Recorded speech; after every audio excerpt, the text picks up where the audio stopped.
Yeah.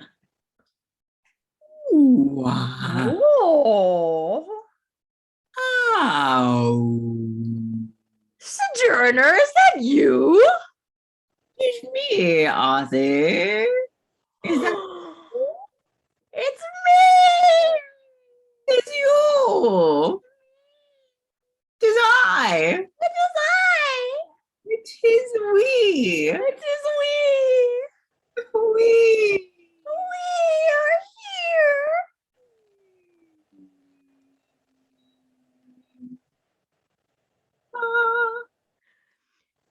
And it's them. And it's them. Them are out there. And it's you. It's you and it's you and it's we and it's them. It is all. They are here. Here. They are here. They are here. Here, there, everywhere. Welcome. All of them's welcome. Welcome in. Welcome in. Come into our Zoom room. Come into our podcast. Come from everywhere. All of the places, all of the dimensions, all of the beings, all of the worlds, all of the entities. Oh, the lands, all of the lands. Lands, all of the winds. The nice ones. The nice ones. The benevolent ones. The benevolent ones. The ones who love. The loving ones. The ones with the big love. Love. Love. Love. The love. The big love. The ones with the big love. The ones with the big love. Yes. Maybe if you have a little love, you'd like to come as well. You feel the love? I feel it too. Come if you have the love. Okay. The love. Good love. The love. Good love. The love. Good love. Oh. Oh. Oh. You see? It's so beautiful. It's so cute. So cute. Mm-hmm. Mm-hmm. Oh. Oh. Oh. Oh. Oh.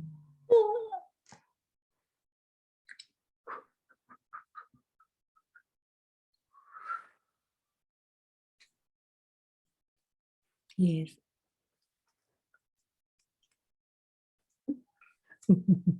Yes. Yes.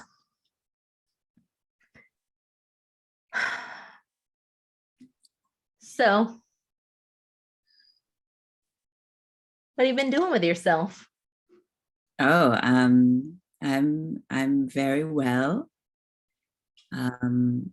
Speaking of love, just realizing the bigness of the heart these days. The bigness. Hot. My heart is so big.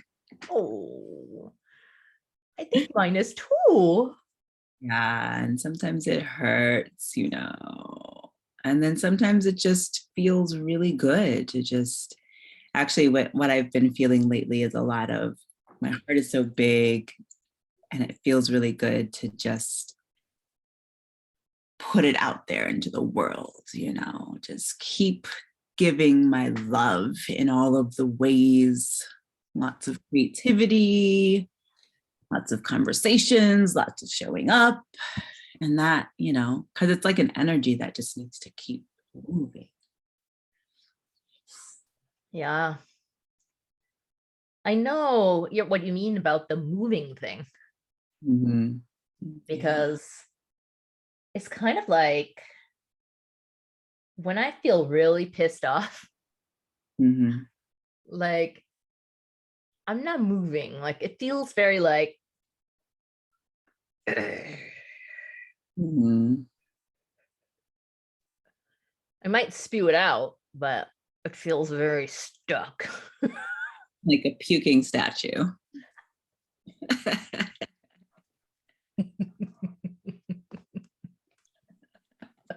In mind, you're stuck, you're solid like a statue, but you're spewing out, you're spewing. Yeah. Mm-hmm. Yeah, I get that.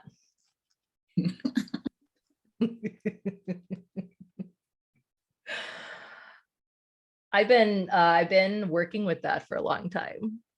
Mm-hmm. I think like more long than I want to even admit. Long. It's only like really recently that I have felt like I'm not sure I need it anymore. Uh-huh. Yeah. I'm not sure I need it anymore. Like I think I'm just tired of this. Uh-huh. Uh-huh. Something in me has worn itself out. Yeah. Something like that. Was it what what was the statue angry about? Oh, the statue. Mhm. That was so solid. Just mostly wanting the world to be a certain way. Mm-hmm. This just deep desire that it should be just. And it should be fair. And it should be like people should care. Mm. Comes from that place, to be honest. I mean, that's the most I think I get around is when maybe someone just like doesn't see the injustice in something, Right. or can't recognize it. Right. Can't recognize it. So that's where it felt like Mm. Yeah. a Yeah. lot. I like how it changed from like into you're angry at somebody else outside of you. Yeah. Yeah, I mean, I am lucky in that my anger, my this has never actually just been I know lots of people who like have this going on and it just like stays there. Immovable, like solid and fixed, right? Yeah, or they get conditioned that they shouldn't express it in some way, or they shouldn't let go, that like you're just supposed to be polite, Right. or something, and so then there's like this fear around their energy, of their own energy. Uh-huh. Uh-huh. So I know people like that, but I've never been that person. I've always been the type that's more like Right. about my anger. I don't know whether that's better or worse. I mean, one feels like the energy could destroy you. Right. And the other one, it feels like the energy could destroy what's out there. Mm-hmm. Mm-hmm. So in a lot of ways, they feel like destruction either way. But all I mean is that there's something about like not keeping it in here that lets me go on and not, start to see disease manifest in the way that I think if I was a more internal anger, or I wasn't allowed to express it in some way then, and I was more internal about it, I think I could see myself having a lot of disease. Yeah. Yeah. Yeah, I don't know. Disease. I know that emotions manifest as different illnesses, and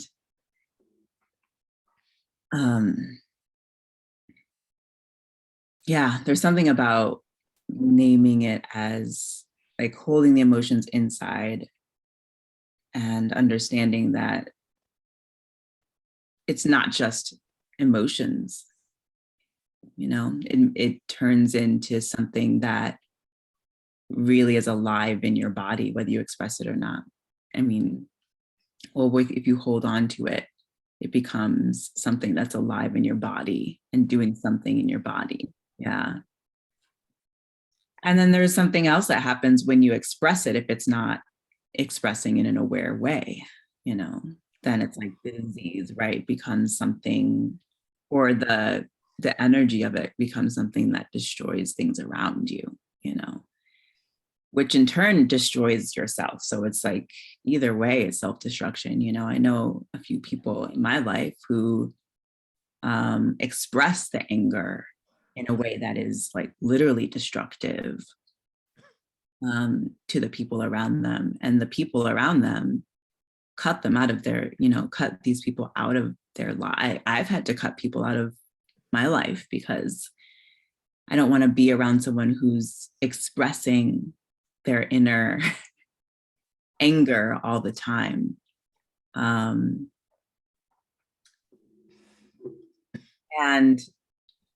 yeah, there's a lot of layers there, because it feels like, you know, there's an anger in me, there's a sadness in me around that person because I want them to get help. I want to heal them. I want, you know, them to wake up to what they're doing to their lives. I want the world to stop fucking them over so that, you know, they can find peace and rest and ease. And so it does like churn up a lot of anger and inside of me as well, you know. And just reflecting that you're saying like you have kind of come to this point where you don't need it. You don't need the anger. Can you talk more about that? Because Yeah. like I'm in response, like all of these things I want for this person who is so destructive. And then that manifests in me because like I get angry at the injustice that they have to be so angry, you know? So it's Yeah. like this little thing that happens. And how is it so easy to say, I don't need it? Because it does just come up, you know? Yeah. Yeah, I think I should clarify what I mean by that. Bear in mind, this is only a recent realization of mine. It's not like, oh, I've been at this for so long. And but what I've been feeling is the sensation of anger. I like the sensation of anger is this energy, you know, in my body. And, you know, I think throughout my life, people have told me I'm a really powerful person. And I've had to think about what the heck that means. What does that mean? Yeah. And I think it has something to do with the kind of energy that's there in my body. It's like the anger energy is a very potent, like powerful feeling to it, right? And it makes me very expressive of a person, and it makes me like directive, and it makes me, you know, and I scare people sometimes, quite honestly. Mm-hmm. Um, and you know, I just think that in my heart of hearts, I do not want to do more harm in the world. And that's my truth. I really don't want to add anything more. Mm. And it's like figuring out how to kind of work with this energy, because it's not going anywhere. It's not like I'm taking the energy and throwing it out in the garbage and now it's like good. I'm not mad at the energy behind my anger. I'm good with the energy behind my anger, actually. It's what gives me so much power, you know, in a lot of ways. And so I can't be mad at it. It's just that I'm learning how to channel it or use it in a way that is less destructive. It's not so destructive. But also, I wouldn't say that that's always the case. Sometimes it actually needs to come out in a destructive form. But it needs to come, for me, what I'm realizing is that it needs to come, even the destructive form, the most destructive form, needs to come for me out of a place of compassion. It needs to come out because Like someone is about to get hurt, or someone is, like something's got to end. Yeah. And for the sake of the situation and for the sake of the person involved, if I'm ending something, I'm doing it out of love. And so, I think the people I get angriest with are the ones that are closest to me. Mm. It makes sense because those are the people I love the most. Yeah. And, for the longest time, I wanted to see everyone in my life, thrive. Right. And I really learned that you can want that and you can have that as your greatest wish and your desire, and that's all good. But you can't make anyone do anything, and you don't have any business doing that. Like Yeah. everyone is on their own journey. Everyone is on their own path. Everyone goes through the lessons they need to go through. And that's it. And there's nothing I can do to shift that if someone is stuck. Mm-hmm. Now, when I say, I want to say something about boundaries very quickly, because I'm not suggesting that we don't have boundaries in our life. Sometimes, people get into habits that are quite destructive, and sticking around because we care about them and we love them actually is not compassionate. Mm-hmm. Mm-hmm. Right. And like, just because you feel softness, that's not just compassion. Softness is kind of a doorway into compassion, but compassion is about here and here. It's working the gut and the heart like together. Yeah. So there's like a discriminating awareness wisdom in it. Like you're discriminating, meaning like there's still something, like there's still an intellectual part of yourself. There's still a like gut part of yourself. We're not trying to get rid of this or get rid of what's in our guts just because we have a heart. We're trying to sync these three things up together. Mm-hmm. They all matter. So when I'm in a situation now, I realized what I wanted was I really wanted to operate out of this place. And so that's what shifted something for me. Yeah. And so what my practice is now, and I'm not perfect. What my practice is now is if I'm in a situation and I get triggered, can I shift into curiosity Mm-hmm. immediately? It's not easy.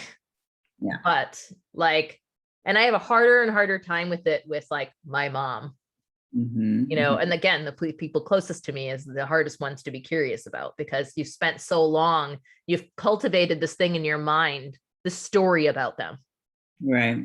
So you've kind of created a story or a mythical character around them, Mm-hmm. with the closest people. And so that's what I'm having the hardest time letting go of, actually, is Yeah. the story I've created. Yeah.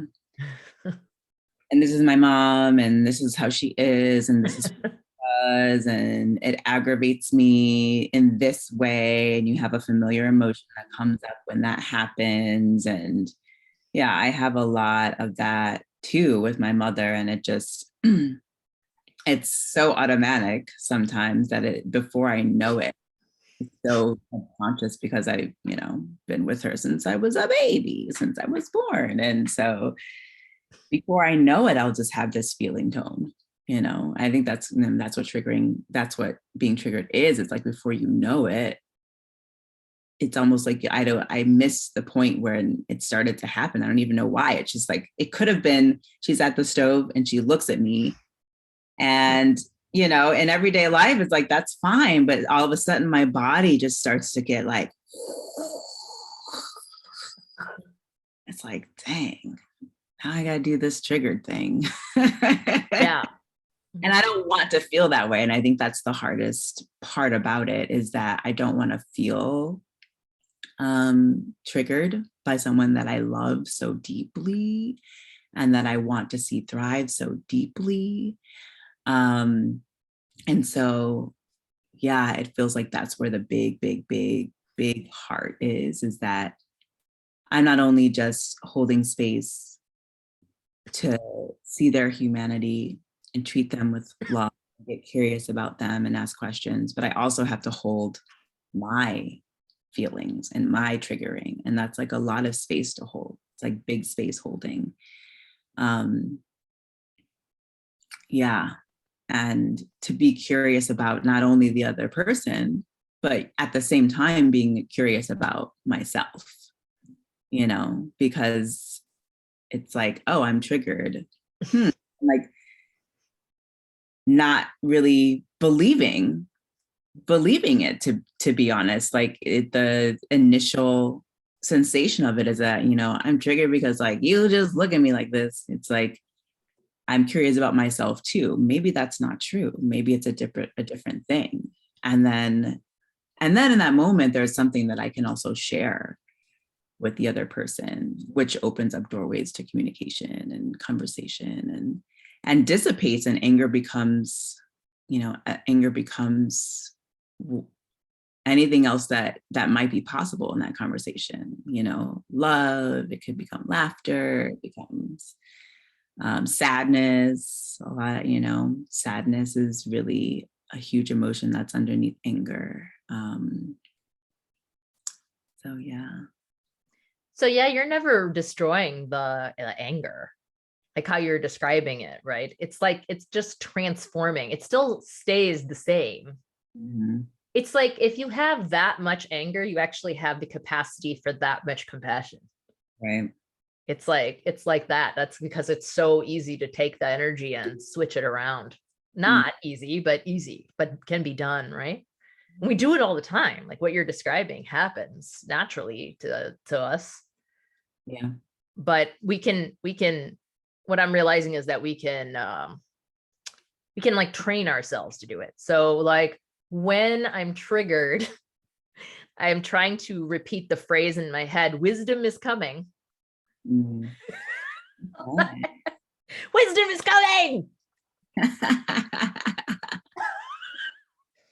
It's coming. Just hold on.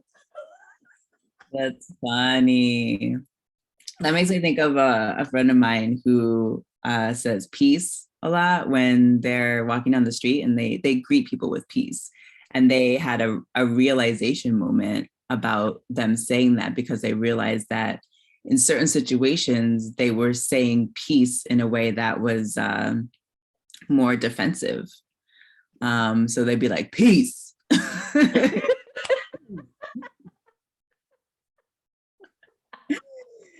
It's like I think it's beautiful to peace, because you're kind of setting an intention for your interaction, setting an intention for what you're bringing, what you hope for.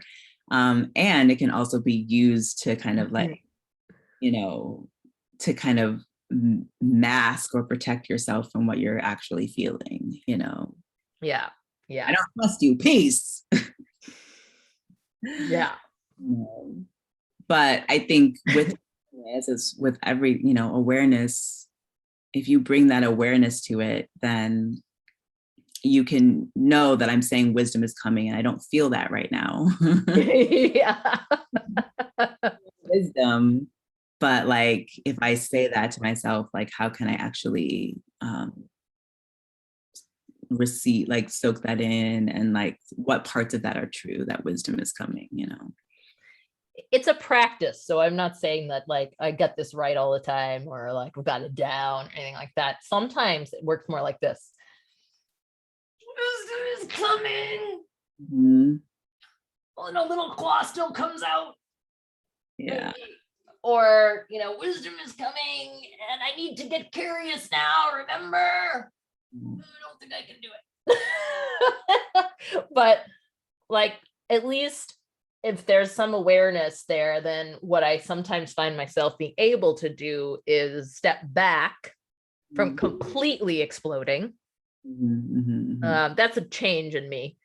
Used to completely explode versus now I'll explode sometimes a little, Yeah. maybe a little jab here and there, but then and sometimes I can even prevent that from happening, and Right. sometimes I can't. But what I will realize is I've got enough now where it's sort of like I can't get curious now.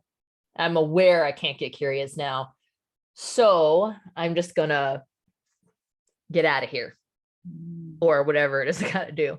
And then like when I'm in a different state, right, over time, I might, it's sort of like I'll revisit that and go, okay, now that I could look at this a little clearer, where could I have gotten curious? And then I'll even go back to the person and say, hey, can I ask you some questions Right. Right. about that incident? Because Yeah. they need the healing too. They don't even know it's why you got triggered, or but they could feel you. Like I think Right. even when I'm even if I don't spew it out, my anger is so energetic and strong that I can't hide it. So if I'm going like this, like you're gonna know I'm angry, Right. and you're gonna feel me, you're gonna know, and then you'll have your reaction to that. But at least I won't blast you, Uh-huh. hopefully, and and then I might be able, if I'm able to get curious about you, then there's an opening. But Mm-hmm. that's just not every time. Mm-hmm. Mm-hmm. Sometimes I can do it. Then it looks more like, so why do you think that Uh-huh. about that thing? And I'll just ask questions about what they said to Yeah. see if I can get something more, like what's behind that, what's really like going on. And Mm-hmm. then I might soften actually. So if I see something and you have offered me something where I at least get where we're coming from, even if I don't agree with you, Right. Yeah. if I can just get you a little, or I can see some of your humanity in the moment, then something about my anger will start to automatically shift. Mm-hmm. If I Mm-hmm. can get there. Yeah.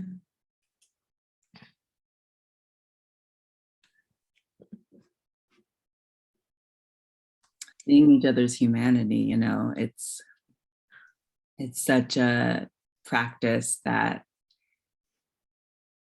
we have to reclaim. Like we really have to grab that one and hold tight, because it's just so easy. I mean, it's easy for me not to see myself as a human being. And it's like, it's such a trip to me sometimes. Like this past weekend, I literally just did nothing.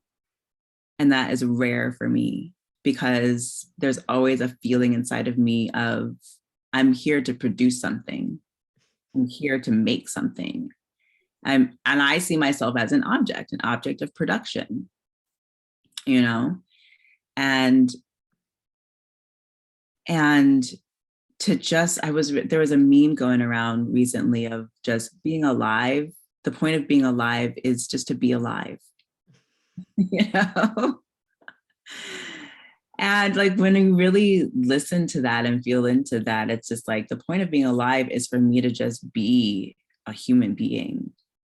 And so when I take away this drive to, my life means that I'm producing, and make that simpleness and that stillness okay, then it's super vulnerable. Because then I become this being that sleeps and really just takes my time waking up, and has a desire to maybe like have a bite to eat or create something or call a friend and maybe to go back to sleep. And that's not supposed to be okay, you know? And um, what if that was just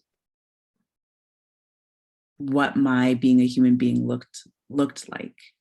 Um, and then day after day, it might evolve into something new, and I create something new, or that what I'm making, what I'm bringing to the world actually comes out of like my visceral experience of being me, without this kind of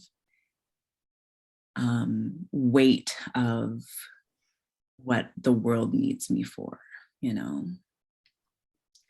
Yeah, I think it's interesting that we shifted from anger to almost like desire. um so I've been thinking about, and I'm shifting things a little bit. It's the same but different. Like, I've been thinking about this whole capitalist culture grindy thing that we're in, especially particularly here in the United States. I'm sure that right now it's true of other countries as well, but I don't like to make assumptions about other countries, since this is the one I'm living in. I'm going to speak from that place. And if it applies to you, if you're listening from other lands, this may or may not apply. But in the United States, it feels very much right now to me like a very grindy expectation. We always think we should be doing something. And there's like a guilt on top of it. If you're not doing something, it's almost like a playback in your head of like, what should you be doing now? What should you be doing now?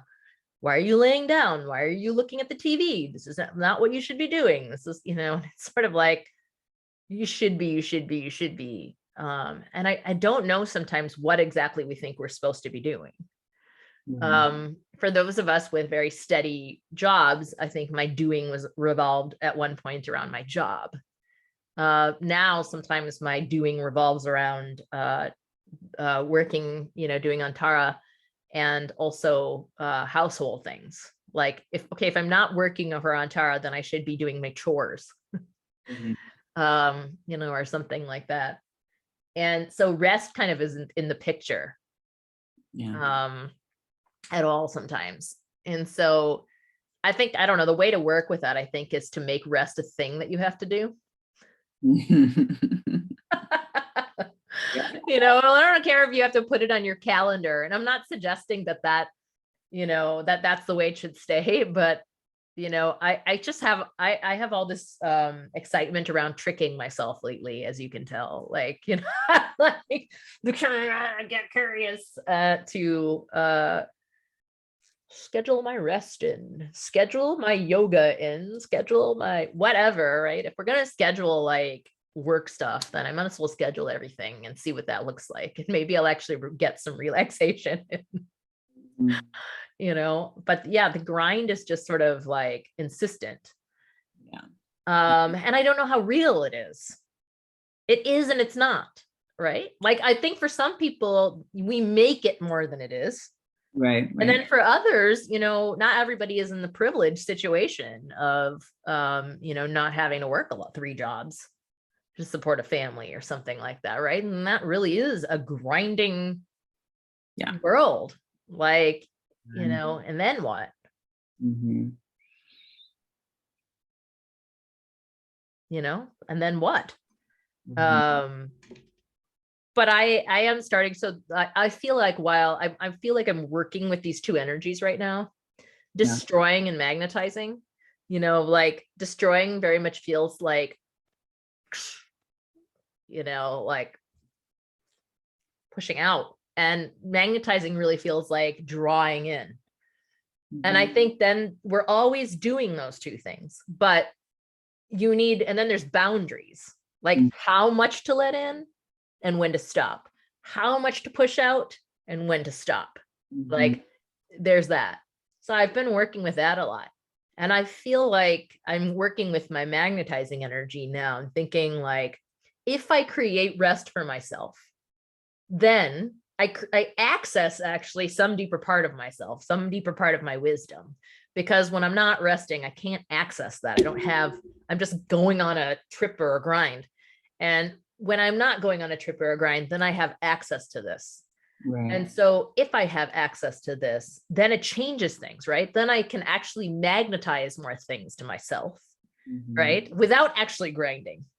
See, we think that the way to draw things in is to grind. Yeah. But actually, that's not necessarily true. I don't think that's true.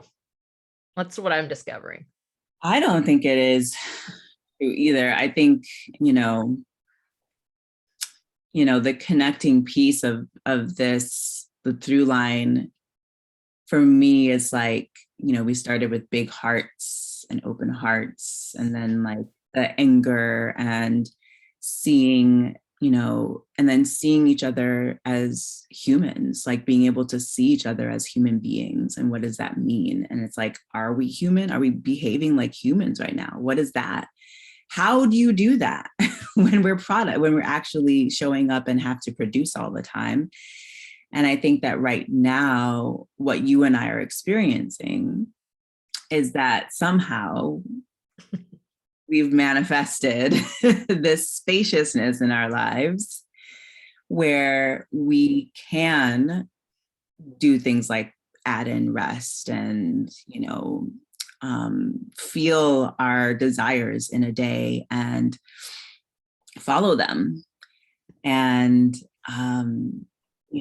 do these different practices and see what it is that we really want instead of what it is that we're supposed to do. And I think that's been our journey too. We started this business really focusing on what we thought the world wanted us to do, like how we needed to produce for the world. And that just really was unsustainable for us, and so now we're in this space where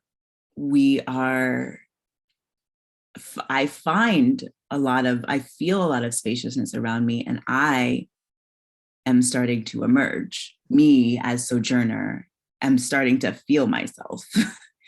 I'm starting to feel like, oh, this practice in the morning, oh, this headscarf and this lipstick, and oh, let me have this moment to do this, and this is my wisdom. And so there's all of this spaciousness where I can emerge, and from there, the manifestations become so clear because I become so clear. Whereas before it's like I was just trying to hold on to bits and pieces of what I kind of thought that I was, or the little nuggets of who I feel that I potentially could be in the midst of producing for the world. And now if you flip that and you're like, I'm just going to be who I'm going to be. And again, it's like, it is a space of not everybody can do this. Not everybody like it's like you need space to create more space to be who you are, to bring to you. Yeah. You are. Everybody can do it. I think it's possible for anybody to do. It's just that it might be harder, right? To create that kind of space. You might not be able to see how the heck am I going to create that kind of space? But what I've kind of also found is that it was like the moment where I decided I wanted that kind of space, that the world just started conspiring to figure out some way of getting that to me.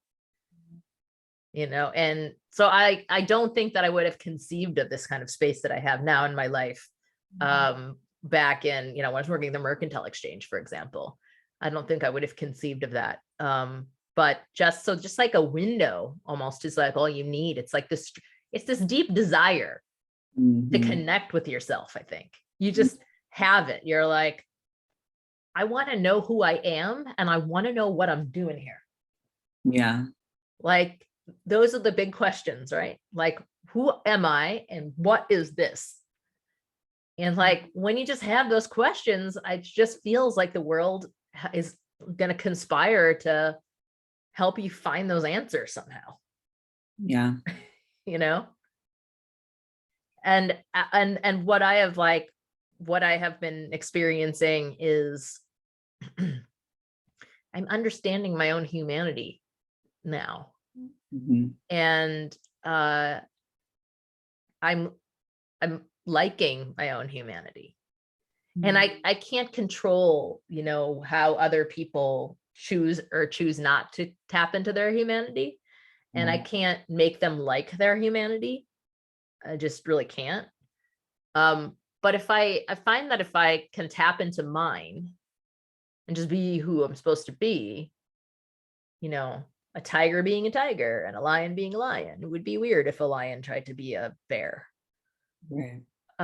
So if I can just be a human being, then it seems like other people kind of feel their humanity around me too. Sometimes it brings a lot of trauma up, but it does something. It does something to everyone around you, everyone around me. It's what I notice. It shifts. It shifts you shift one little peg in the balance and everything else starts to shift. So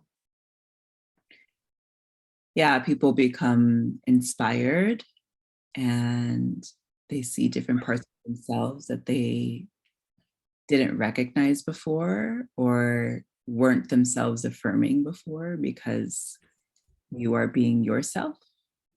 And like a lot of people lately have been, like, I love your voice, I was camping with a friend and I was just screaming into the mountains, and I've always felt a connection with my voice. And,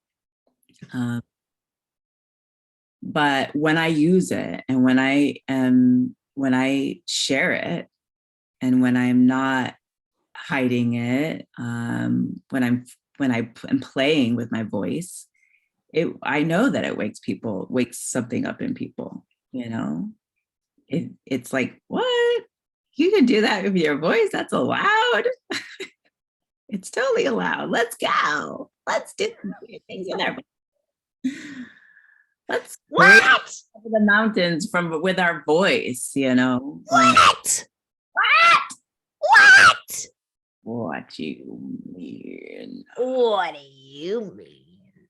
Well, I mean, any sound that comes out of your mouth is a part of you and says something about you and information and wisdom. And so here we go. Yeah, it's almost like it's not reserved for, voiceover people and actors. Everyone has a voice that's so complex and has so many different colors to it. And that is one thing that I wish about our world too, is that we all really used and played with the full capacities of our voices. I mean, it's such an expressive tool. So Well, maybe you should hold a thing around that, Sojourner. yeah, I can do that. I've done voice workshops before. We can, bring it back. I think you should bring it back. We'll have to see what our listeners, if they're into that. What do You you want think? to do a voice workshop? Voice workshop? Well, of course I want to do a voice workshop. Maybe in the middle of the day? What just play with your voice and talk to the trees and make your voice become the leaves that fall in.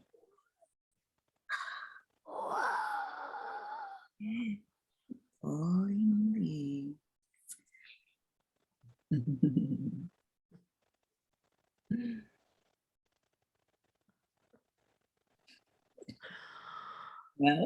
Well, what do we do now? I think we stay tuned for the voice workshop and maybe the manifestation workshop and maybe the working through your anger workshop. What do you want, listeners, viewers? What do you want to hear from Sojourner and I? Do tell. Let us know. Let us know what you want to talk about. We'd love to have some guests too. Yeah, come have conversations with us. Yeah, please come and have conversations with us. We'd love to have you. Yeah. Hit us up on Facebook, Instagram, email. It's all there at antara.world.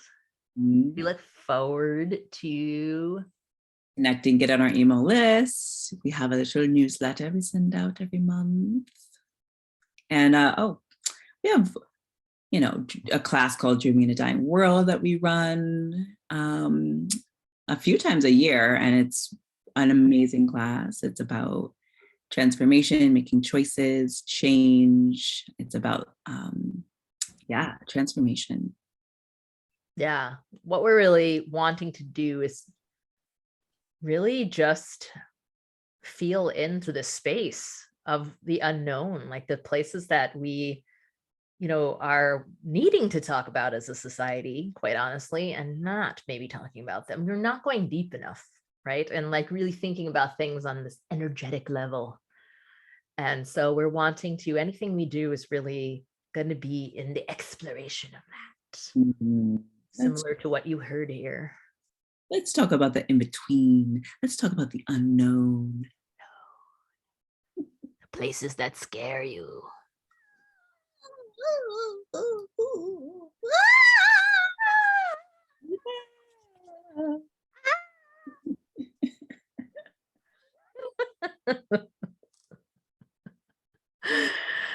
All right. Bye.